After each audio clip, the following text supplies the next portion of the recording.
Hello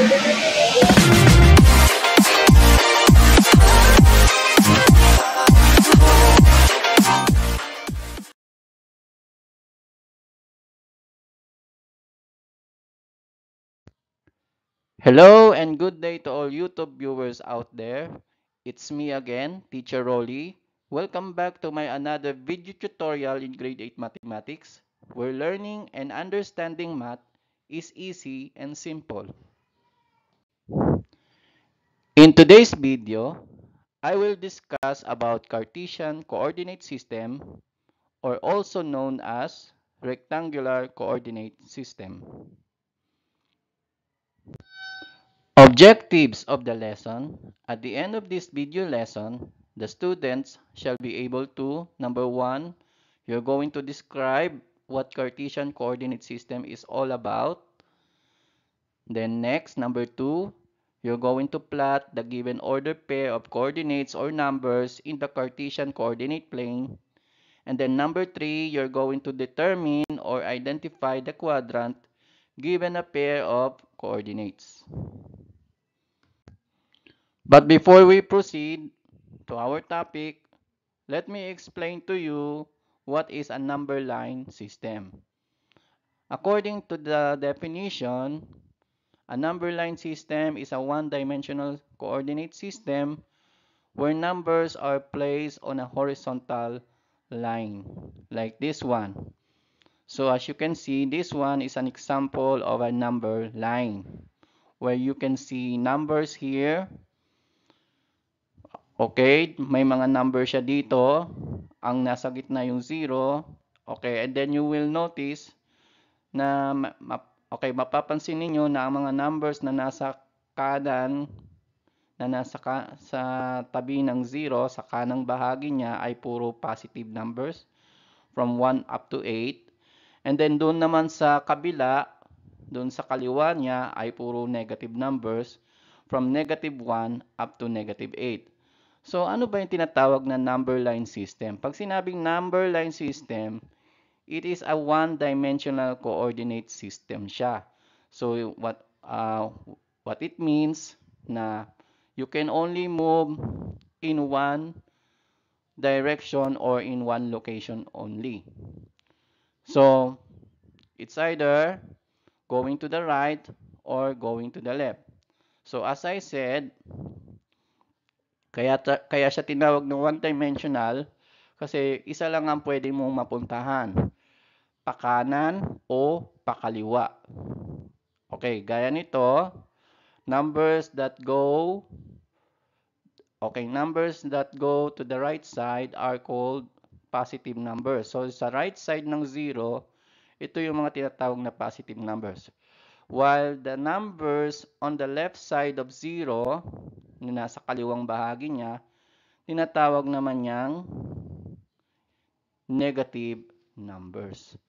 Okay? So, pag sinabi kasing nating number line system, isa lang ang location niya o isa lang ang direction na pwede niyang puntahan. So, that is number line system. Okay, so, as I said before, pag ang number line system kanina ay one-dimensional coordinate system siya. On the other hand, ang tinatawag namang Cartesian coordinate system, it is a two-dimensional coordinate system where numbers are placed on horizontal and vertical line. So, sa kanina, yung number line natin, horizontal line lang siya. Pero this time, mayroon na siyang kasamang isa pang number line. Kung mapapansin niyo dito sa ating image, meron na siyang isang number line na nakatayo. Okay, so ito yung horizontal line kanina at ito naman yung vertical line. Okay, so mapapansin niyo na yung dalawang number line natin, yung horizontal number line at saka yung vertical number line, sila ay naka-perpendicular sa isa't isa. Okay, so kapag ganyan, hindi lamang isang location or direction ang mapupuntahan niya.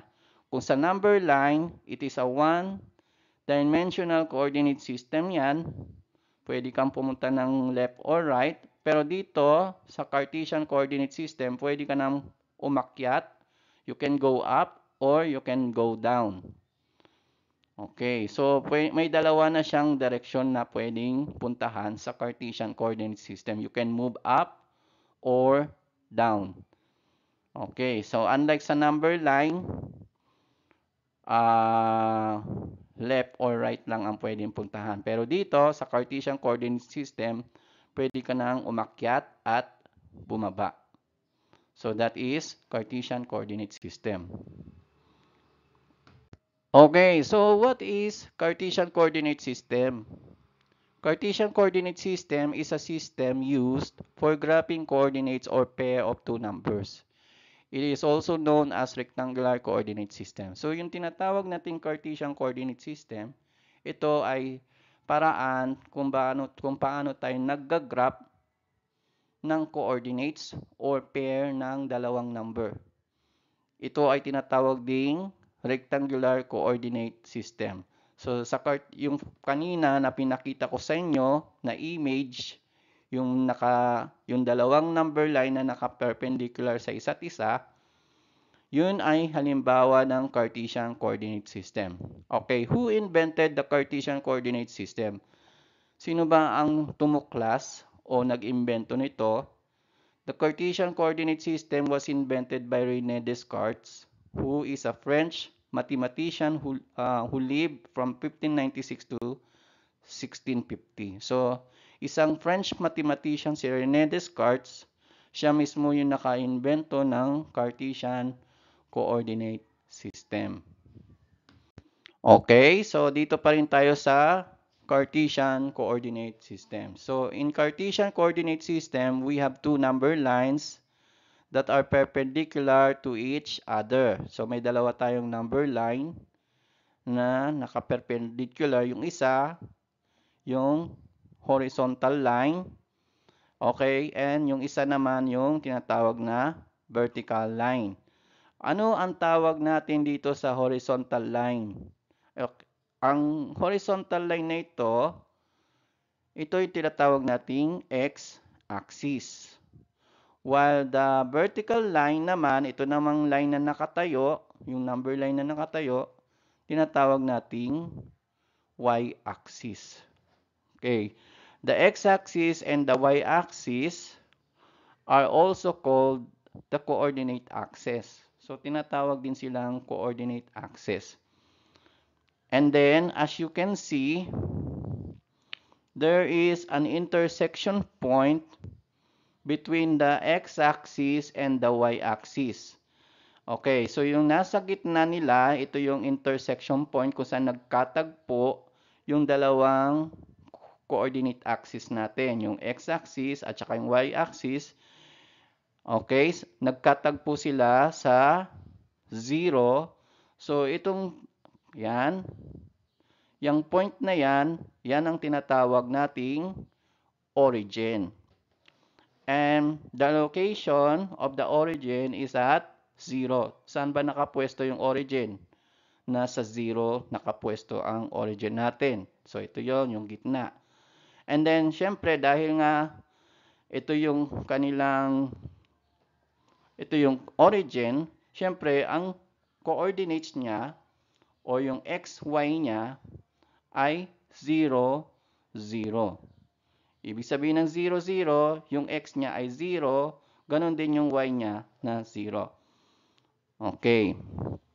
Sa Cartesian coordinate system, dahil nga meron tayong dalawang number line na naka-perpendicular, yung x-axis at saka yung y-axis, nahahati ngayon ito sa apat na area or regions. So, yung isang region, tinatawag natin quadrant 1. Yung sunod, quadrant 2. Yung pangatlo, quadrant 3. And the fourth is quadrant 4. Okay, so may apat siya na quadrant sa ating Cartesian coordinate system. Alright, so let us talk about the ordered pair of coordinates or numbers. So ordered pair of numbers or coordinates is written as, ito, paano ba isinusulat ang ordered pair? Open and close parenthesis and then yung x, comma, y. Okay, ano yung x dito sa ordered pair? Okay, this is what we call x coordinate o tinatawag din siyang abscissa. Okay, yung y naman dito sa ordered pair, tinatawag namang y coordinate o may isa pang tawag sa kanya, ordinate. Okay, so ito. As I said before, our Cartesian coordinate system has 4 quadrants. Quadrant 1, Quadrant 2, Quadrant 3, and Quadrant 4. Okay, so now let us determine or find let us find out what will be the sign of the numbers or what will be the sign of the ordered pair that for each quadrant. Let's say in quadrant 1, okay, the sign of the coordinates are positive and positive. So why it is positive and positive? Bakit positive ang x coordinate at positive yung y coordinate? Because okay, kapag positive, kapag x coordinate, ang unang nating makikita sa ordered pair ay yung x coordinate. So dahil positive yan, so titingin ka dito sa x-axis. So x-axis, so under quadrant 1, ang numbers na nasa x-axis niya ay positive. So that's why ang x-coordinate dito ay positive. While on the other hand, yung y-coordinate niya ay positive. So kapag y-coordinate, ang titignan mo naman dito ay yung y-axis. So under quadrant 1, ang numbers na nasa y-axis niya ay puro positive number. So that's why ang sign niya dito ay positive. So kapag quadrant 1, under quadrant 1, ang sign ng ordered pair natin, yung ordered pair of coordinates or numbers, ito yung x and y, ay positive and positive. How about quadrant 2? Kapag quadrant 2 naman, negative and positive. Kasi ang x-coordinate niya, okay, kung x-coordinate, so titingnan natin yung x-axis. So under quadrant 2, sa ilalim ng quadrant 2 o sakop ng quadrant 2, ito yon. Ang mga numbers na nasa x-axis ay puro negative numbers. So therefore, ang sign ng x-coordinate dito ay negative. For y-coordinate naman, positive ang nakalagay dito because ang number na nasa y-axis niya na sakop ng quadrant 2 ay puro positive. Okay, so that's why ang sign ng coordinates o yung ordered pair of coordinates dito sa quadrant 2 ay negative and positive. How about quadrant 3? Ano naman ang sign ng pair of coordinates dito o yung ordered pair niya? Negative and negative. Okay, bakit negative and negative? So, kapag quadrant 3, ito naman ang sakop niya. Itong portion na to. So, kapag quadrant 3, ang x-axis niya, yung mga numbers na nasa x-axis, ay puro negative. So, that's why ang x-coordinate dito ay negative. While the y-coordinate dito, negative din because all the numbers on the y-axis are negative numbers. So, that's why ang sign ng y-coordinate dito sa quadrant 3 ay negative. Sa quadrant 4 naman, kung under quadrant 4, positive and negative. Because yung x-coordinate niya, ang kanyang x-axis ay mga numbers dito sa x-axis niya ay positive. Hindi ka dito titingin kasi ito ay under ng quadrant. Sakop ito ng quadrant 3. Ang sakop lamang ng quadrant 4 ay ito lang portion na to. So, dito ka lang titingin. At hindi ka lalabas sa quadrant 4. So, quadrant 4, ang x-coordinate niya, yung x-axis niya, lahat ng numbers na nasa x-axis ng quadrant 4 ay positive. So, that's why positive ang nakalagay dito. And then for y-coordinate, ang kanyang y-axis, yung mga numbers sa y-axis niya, na sakop ng quadrant 4 ay negative. So that's why the sign of the ordered pair in quadrant 4 is positive and negative. Okay, so let us plot the following points. So I have here an exercise that you're going to answer. Okay, you're going to plot the following points. So, by the way, what do we mean by plotting of points? Kapag sinabi nating plotting of points, ito po yung paglalagay natin ng points dito sa Cartesian coordinate plane natin. Itong Cartesian coordinate natin na ito yon, yung ating Cartesian coordinate plane. So, paano ba tayo maglagay ng points dito sa ating Cartesian coordinate plane? So, meron tayo dito mga points.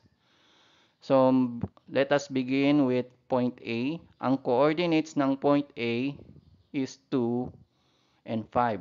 So, ano ba ang ordered pair of numbers or yung ordered pair of coordinates natin? Okay, so ang ordered pair natin is written as open and close parenthesis x and y. So ang una natin makikita sa ordered pair ay yung x coordinate niya. So yung x coordinate niya ay 2, nasa ng positive 2 ng x, so ito yon.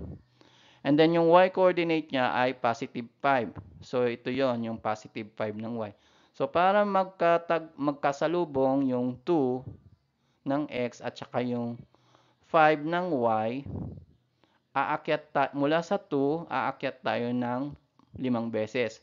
1, 2, 3, 4, 5. So here is our point A, whose coordinates, ito yung coordinate niya, 2 and 5. How about point B? Okay, ang point B naman dito ay 1, 1. So, ang x-coordinate niya dito ay 1. So, nasa ng positive 1 ng x. Ito yon. At ang y-coordinate niya ay positive 1. Ito naman yung positive 1 ng y. So, para magkasalubong yung 1 ng x at saka yung 1 ng y, mula sa positive 1 ng x, aakyat tayo ng isang beses. So, nandito yung nakalagay dito nakalagay yung ating point B. So, ito yung kanyang coordinates, 1 and 1. And then, for point C naman, ang nakalagay dito ay 4 and negative 4. So, nasaan ang point C? So, unahin muna nating tingnan ang x-coordinate niya. So, ang x-coordinate niya dito ay positive 4. So, nasa ng positive 4 ng x-axis? Ito yon. And then, yung negative 4 ng y-axis, ang y-coordinate niya ay negative 4. So, bababa tayo. So, titingin tayo sa negative ng y. Nasa ng negative 4 ng y? Ito yon.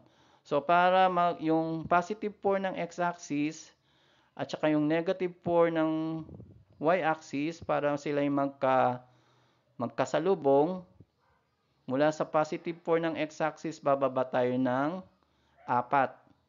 1, 2, 3, 4. So, nandito yung point C natin. Okay, so yan yung point C, whose coordinates is 4 and negative 4. For point D naman, negative 3 and 0 naman siya. So, nasaan natin mahanap yung point D? Saan natin ilalagay yung point D? So, ang x-coordinate niya dito ay negative 3. So, nasaan ang negative 3 ng x-axis? Ito yon. At dahil yung y-coordinate niya ay 0, 0 ang y-coordinate, so hindi na natin kailangang umakyat o bumaba. So, mag-i-stay lang siya dito sa negative 3 ng x. So, here is our point D. So, yan ang kanyang coordinate, negative 3 and 0. For point E naman, negative 4 and negative 2 naman. So, nasaan ang negative 4 ng x-axis? Ito. And then, negative 2 ng y. Ito yon, negative 2 ng y. So, para ito'y magkasalubong, mula negative 4, bababa tayo ng 2 beses para tumapat siya doon sa negative 2 ng y. So, here is our point E. And then, for point F, 3, negative 3 naman. Okay, 3 ng x, ito yon. And then, negative 3 ng y, ito yon. So, mula positive 3 ng x, bababa tayo ng 3. 1, 2, 3. Para tumapat siya doon sa negative 3. So, ito yung ating next point, yung point F. 3, negative 3. Point G naman, 4, negative 1. So, ang x-coordinate ay 4, positive 4. And then, yung y-coordinate niya ay negative 1 ng y. So, para magkatapat, yung 4 at saka negative 1, bababa tayo mula positive 4 ng x, bababa tayo ng 1. So, nandito yung next point natin, yung point G. And then, yung point H, 0, negative 3. So, ang x-coordinate niya ay 0. So, dito lang muna tayo sa 0 dahil ang x-coordinate niya ay 0. Ito yon. And then, negative 3, yung y-coordinate niya. So, from 0, nasaan ang negative 3 ng y? Ito yon. So, bababa tayo ng 3 beses para ma-meet natin yung negative 3 ng y. So, nandito yung ating point H. Okay, so ang coordinate niya ay 0, negative 3. And then, for the last point, which is point I, ang coordinate naman niya, negative 2 and positive 3. So, ang x-coordinate niya ay 2. Negative 2 dito pala sa kabila. Negative 2. And then, yung y-coordinate niya ay positive 3. So, nasaan ang positive 3 ng y? Ito yon. So, aakyat tayo ng 3 beses. 1, 2, 3. Mula sa negative 2, aakyat tayo ng 3 beses. 1, 2, 3. Para tumapat siya doon sa positive 3 ng y. So, ito na yung point I natin. Negative 2 and positive 3. Okay, ngayon, nailagay na natin ang mga points sa ating Cartesian coordinate plane. Alamin natin kung saang quadrant sila nakalagay. So, let's begin with point A. Nasaan ang point A natin? Okay, ang point A nasa quadrant. Anong quadrant yan? Quadrant 1. Nakalagay siya sa quadrant 1. Yung point B, nakalagay naman siya sa quadrant 1. So, tandaan ninyo, ang quadrant 1, ito yon. Ito yung quadrant 1. Okay, yung point C naman natin, nasaan ang point C? Ito yon. Anong quadrant siya? Saan nakalagay siya? O saan nakapwesto ang point C natin? Sa anong quadrant? Nasa quadrant 4. Yung point D, ito naman yon. Okay, so yung point D natin, wala siya sa quadrant 2, wala din siya sa quadrant 3. So, saan nakapwesto yung point D natin? Nakalagay siya sa x-axis. So, wala siya sa quadrant 2, wala din siya sa quadrant 3, pero nakalagay siya sa x-axis. So, ang sagot ay x-axis. For point E naman, nasaan ang point E? Ito yon. Nakalagay naman siya sa quadrant 3. Point F. Where is point F? Ito, quadrant 4. Point G, quadrant 4. Yung point H, nakalagay siya sa, okay, nasa y-axis naman siya. Wala siya sa quadrant 3, wala din naman siya sa quadrant 4. And then yung last point, yung point I, nakalagay siya sa quadrant 2. Okay? Okay, so in this exercise, we have here an exercise. You're going to find the location of the following places by giving their coordinates or by giving the coordinates of their point on a Cartesian coordinate plane. So, para makuha natin kung saan nakapwesto ang ating itong mga picture na to. So, ano bang meron dito? So, meron tayong school, hospital, playground, mountains, and fire station. So, aalamin natin kung saan ba nakapwesto ang mga lugar na to. Itong mga places na to. So, let's begin with fire station. So, kukunin natin yung coordinates o yung pair of numbers ng point ng fire station. So, ito yung fire station. So, ito yung point niya. So, ano yung coordinates ano ang coordinate ng fire station? So, dahil na nakatapat siya sa ang x-coordinate niya dito, nakatapat siya sa 1 ng x. Ang y-coordinate niya ay nakatapat sa negative 4 ng y. So, therefore, ang coordinate niya ay 1 and negative 4. Para naman sa school, ito yon. Ang x-coordinate, ang una muna natin titignan ay yung x-coordinate niya, nasa x-axis. So, ang x-coordinate niya nakatapat sa negative 3. Ang y-coordinate niya ay nakatapat sa negative 2. So, ito yung y-coordinate. So, therefore, ang coordinate niya ng school, saan nakapwesto ang school? Negative 3 and negative 2. For playground, ito naman yon. Nasaan ang point ng playground? Ito. Ang x-coordinate niya nakatapat sa 4. At saka yung y-coordinate niya nakatapat sa 4 ng y. So, therefore, ang coordinate ng point na to, ng playground ay 4 and 4. And then for hospital, ito yung point ng hospital. Ang x-coordinate niya ay nakatapat sa 2, positive 2 ng x. And then nakatapat naman ang y-coordinate niya ay nakatapat yung point sa negative 1 ng y. So therefore, ang coordinate niyan ay, ng point niya ay 2 and negative 1. And then for mountains, ito yon. Nakatapat naman ang x-coordinate niya ay negative 3 dahil nakatapat ang point sa negative 3 ng x-axis at nakatapat naman din siya sa positive 3 ng y. Therefore, ang coordinate ng point nito is negative 3 and positive 3. Okay? Okay, it's time to test yourself. Get a pen and a sheet of paper. You can pause this video tutorial while answering this activity. Are you ready? So let's begin. Direction. Plot the following points on a Cartesian coordinate plane.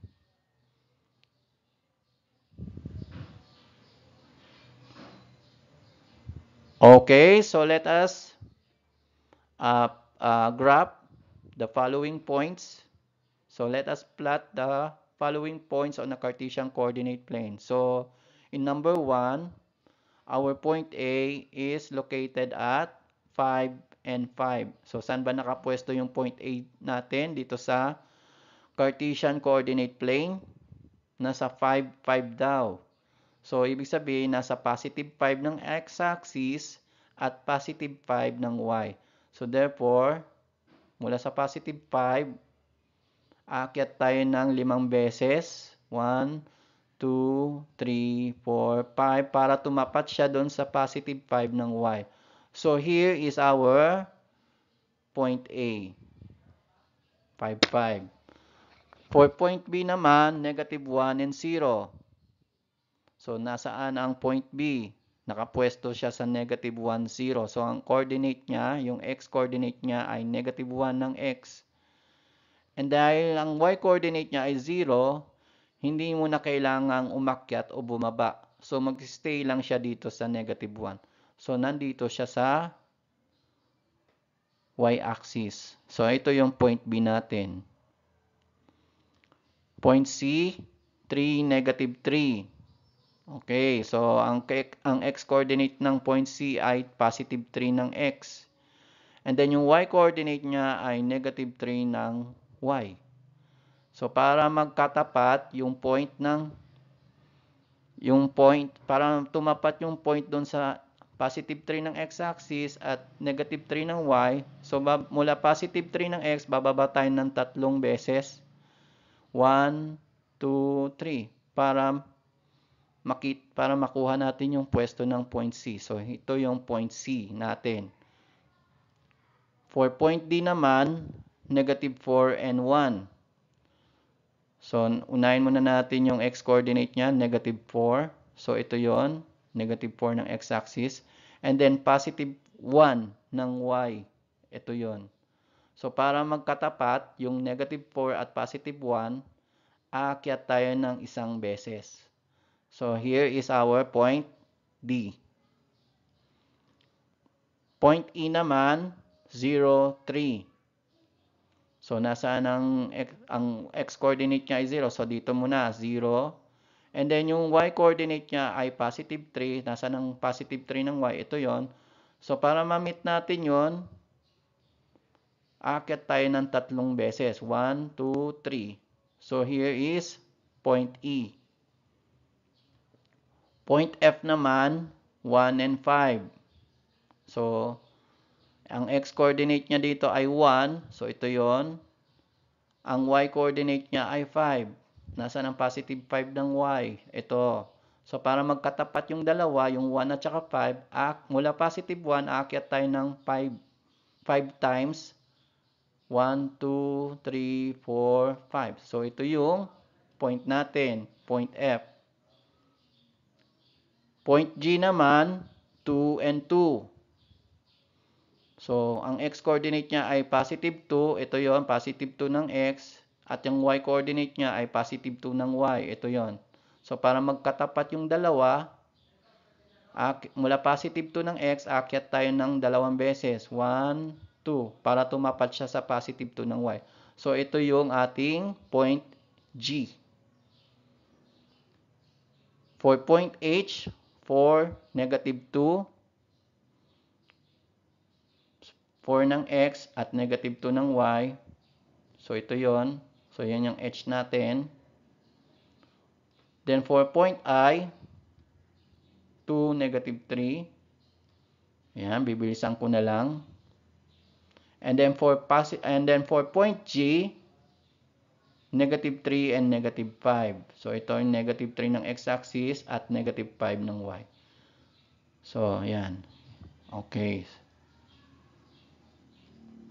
Did you get all the correct answers? Great job. Please like and share. And don't forget to click the subscribe button for more updated and upcoming video tutorials. That's it for now. Thank you for watching.